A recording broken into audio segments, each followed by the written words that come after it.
Hi guys, welcome back to my channel. I don't know if you've seen, but there's a great show on Netflix at the moment called Ratched. It's based in an insane asylum in the 50s and 60s. What I thought would be helpful is for me to give my 2 cents on that show, because as a psychologist, it gives me a better understanding of what people are going through and also the history of mental illness too. So without further ado, I'm going to share some select scenes from that show. Hello, Monsignor. Sister Margaret McGuire. You remember her? She was my mother. And my dad, Monsignor. That's nonsense. All right, I knew her. We did things together, but she wanted it. She ended up in a whorehouse. One of them shot her up with morphine and killed her. Please forgive me. Then I got sent to an orphanage. Look, you gotta understand. You can see here just how angry this character is, because he believes that this man has had intimate relations with his mother and has essentially ended up being the cause of him having to be orphaned, and also for his mother's addiction and maybe even death. Can you see here how revenge in this moment seems justified, because he feels that because of this man's actions, he has the right to do whatever he wants. However, the thing about revenge is that it feels right in that moment. You can build up to it and feel so self-righteous getting that revenge. And this doesn't need to be just in terms of committing a crime or hurting someone. This can be just in a simple action. However, that moment of revenge might feel good, but the long-term ramifications of that action is that you're going to feel maybe a little bit good, but other people are going to perceive you as being a bad person. And in the end, that's going to catch up to you. So not only have you had to suffer at the hands of someone else, but also you're going to be laden with the responsibility of those actions, which might mean punishment. What else could he have done instead of taking revenge? I know he feels that he has no power to do anything else, but we all do. We have some way of gaining that sense of validation and purpose instead of committing a crime or doing something that hurts someone else. So next time you feel that you want to take revenge, think about what it is that you can do instead of that.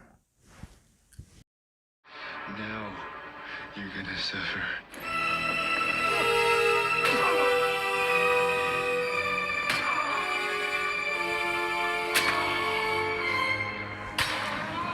As you can see, under the bed is someone watching this horrendous crime happening. Based on that, what do you think he's going to be left with? No physical scars, but emotional scars. He's suffering from having no power in that situation, just like the person committing the crime of the murder, but also how he must have felt being taken to an orphanage based on the priest's actions. Do you see how that person under the bed is mirroring exactly the feelings that the main character committing the murder must have felt? He had no power, he had no control, he had no voice, as you can see with him covering his mouth like that. He has no way of doing anything or feeling that he can do anything in that moment. It really exemplifies exactly how many people feel when something really bad's happened. But unfortunately, when that happens, you have no control. You get a psychological disorder called PTSD, and that is post-traumatic stress disorder. You feel that you have no control of that situation, and your brain keeps on going back over and over again, trying to change what happened. And really, you have no control over it. But something that I have helped many people to do is to revisit those horrible feelings that you feel in a controlled, safe way. And that's really important, because in that moment, again, you feel you have no control, you have no power over it. So it just lives with you, going round and round in your head, which is probably why the character committing the murder has decided to take that action and to relieve that sense of responsibility you feel, which is why that thought keeps on coming up over and over again. That memory could be laid down and never be felt in the same way again. You're reshifting the way that you see that experience. I hope it's not inappropriate, Doctor, to confess something, but I was a nurse in the Pacific Theater during the war. Where exactly were you stationed? I island hopped with Admiral Nimitz's boys, from Tarawa to Saipan to Okinawa. You'll see that's where I became familiar with administering anesthetics. I'm well versed in all the blood derivatives, oxygen therapy, and of course the treatment of shock. Oxygen therapy and shock therapy. These are two therapies which are actually used today. Oxygen therapy is a way of giving someone a legal high, because when you breathe in oxygen, it gives your brain a sense of happiness, a sense of contentment. But unfortunately, it's short-lived, because as soon as you go back to normal, then all those anxieties, depressions, and stresses start flooding back in. In fact, you can actually see the brain change when oxygen is taken away. In terms of shock therapy, this is a really old way of treating someone's depression, anxiety, and tensions, because what happens is that when you get that shock, okay, your body convulses, you feel pain, but as a result of that pain, afterwards, you feel alight, you feel lighter. Your brain is flooded with endorphins, oxytocin, and serotonin, which are the happy chemicals. It stops you from feeling the pain of mental illness because your body is so shocked. It thinks, well, I now don't feel that shock, so I feel happy. And it's, again, something that's short-lived, but something that they still administer now because it's shown to work. Now they put people under a general anesthetic before giving it to them, so they don't feel the pain of it, but their body changes physiologically, as in the cells of the body change as a result of the therapy. Do you have scat throwers here? Patients who throw their feces? Oh, yes. In fact, we do. Well, that won't faze me. I've encountered many cases. A scat thrower, someone that throws their feces. And this is something which many people did after the First and Second World War because they had no way to talk about the atrocities that they'd faced. So you have to remember, after the wars, people were so shocked and in such disarray, they couldn't connect to themselves anymore. They didn't even know their place in the world. They saw things that we wouldn't even want to imagine. It's a really primal way of showing just how you feel. Men who would try to rape a woman if they could get a hold of her, and when they couldn't, would content themselves by throwing excrement. Ejaculate.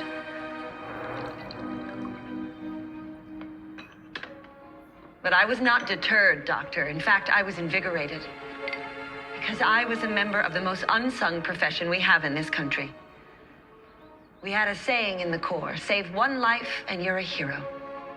Save 100 lives. Well, then you're a nurse. I guess that's a demonstration of where mental health has been or had been for so long, because mental illness is still not seen in the same way as a physical illness. You go to the hospital because you've hurt yourself, you get a bandage and go away and it heals. Whereas with mental illness, there's a certain stigma there. And this has been seen through the ages. People didn't understand it, so they just pushed them away. Fortunately, things are getting better now, but we've still got a long way to go. Miss Ratched, and clearly passionate. But unfortunately... May I venture one last query, Doctor? Do you believe the human mind can be cured? I do.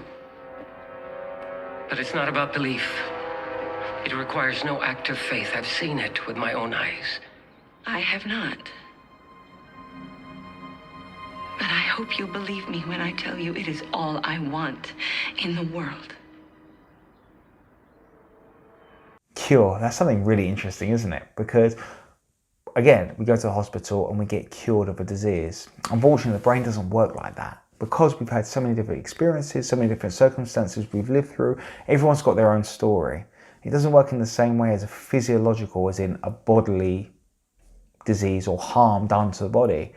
It's a lot more complex than that, because we're not all the same. We've all had different experiences, we've all lived different lives, and as a result, we've all got different issues going on. Unfortunately, it's not as easy as fixing people, because otherwise we'd all be the same. Physical health is very different to mental health. This is, again, something we're starting to understand now, but we're trying to get an understanding of how we can help more and more people. Just because something worked for someone else doesn't mean it's going to work for you. And this is something that I see actually all the time, because people say, give me advice. What can I do? Tell me what to do. And I say to them, well, if you're unhappy in your job, become a therapist, because that's what I like. And they go, well, I don't want to do that. So I go, well, that's exactly my point. Someone telling you what to do isn't going to help. In fact, it's probably going to make you feel worse. But it's about working out what it is that you want to do. having your own way of understanding yourself. So you have that freedom to make the best choices for you. Io fratello, voglio stare con te.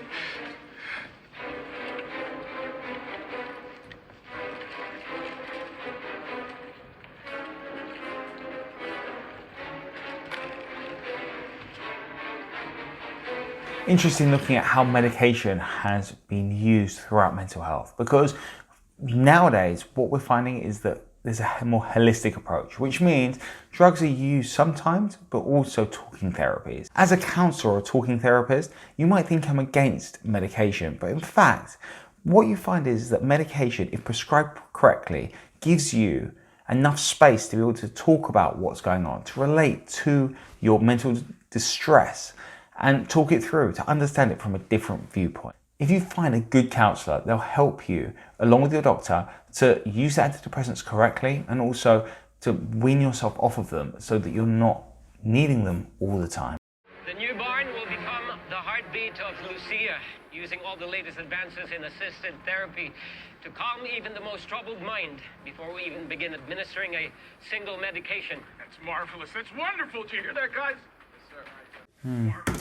And this goes along with what I'm talking about in terms of a holistic approach. They're going to build a barn so that it takes people's mind off of their mental illness and also gives them something to concentrate on. They're essentially using their agitation and anxiety in order to get something from it. And in turn, that gives them a new lease of life too. It's about using that anxiety, that depression, in order to gain a sense of control and a sense of validation in your life. Because if you don't have that, you're always going to be searching for it, which is where that feeling of depression comes from. Not knowing the next steps, not knowing how to use your emotions in a productive way. So thinking back to Ratched, it's important for the hospital to have a barn so that they can use their energy in a productive way. Hey there, mister. Governor Wilburn. How about a picture with me? Come on. Let's go. Look this way, please. Look right to the camera. There you go. Big smile. What's wrong with him? It's really sad, isn't it? Because that patient is being paraded around, trying to be shown as a political aid to that politician. It's important to notice just how mental health was perceived then, as people that could just be housed in an insane asylum, given drugs just to make them tired, placid, and not to cause any issues. Thing is that mental illness is something which is in the media a lot. And it's important for it to be, because so many of us are suffering with it in varying forms. And mental illness needs to be in the public eye more, so that more people get help and it becomes more socially acceptable, which we're on the way to doing. It's not that black and white, which it was seen there, which is crazy people going to a mental asylum and everyone else is mentally well, when actually we're all suffering from an element of mental distress throughout our lives. That's normal. Just like if someone hurts you physically, you need a bandage, you need help. This is exactly the same when it comes to our mental health. So it's important for us all to be collaborative in terms of mental distress and to see it as not something that's bad or wrong or something we need to be locked away for, but something to be understood. What's wrong with him? They just told him that his brother passed away, poor thing. Not that it would have mattered. He didn't know, but he wasn't getting furloughed anyway. His nephew called. So they didn't want him let out.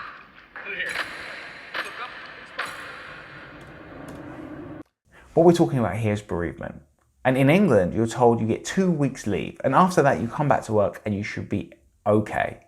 Is that reality? I don't think so. Having worked within a charity, working with people who have had people pass away, what you find is that actually the whole bereavement process can last for years, if not dealt with. And then we can feel bereavement for not only that person that has passed away, but also other people that pass away in the future. And it all links back to that unresolved issue of that initial bereavement. It's called complex grief. There's usually 7 stages of grief. And thinking about how long it will take you to go through those, it can be a whole process, which you need lots of help for. So this poor person in the insane asylum, he's stuck there and his bereavement isn't being dealt with. He's just being medicated and being told to stay there. His family have told the people in that insane asylum not to let him out because they don't want to have to deal with it. This is something which isn't just bereavement, but all mental health too. People don't have to deal with it. They want someone to go away,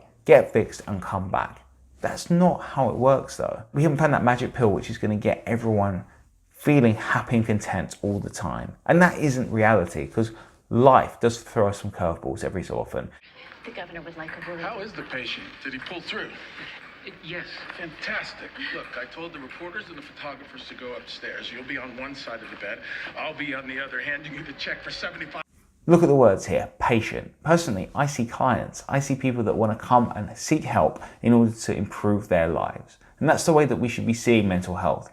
People that are dealing with something, but are able and have the autonomy to go out and help themselves too, but with a little bit of support from people around them. You see how the politician says that the patient will be in the middle. The patient actually hasn't given his consent. He's seen as an object, someone to help his political campaign.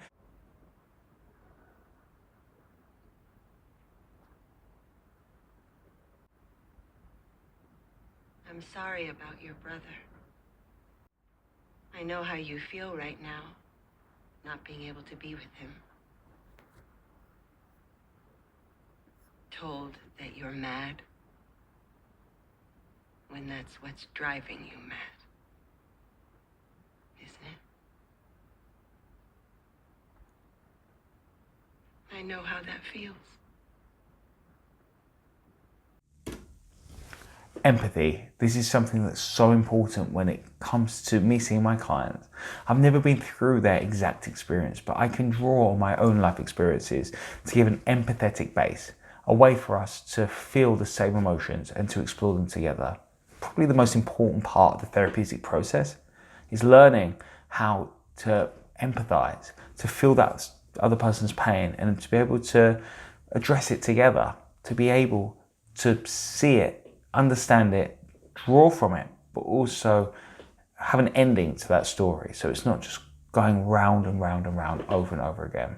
Same treatment plan of post-traumatic stress disorder or PTSD.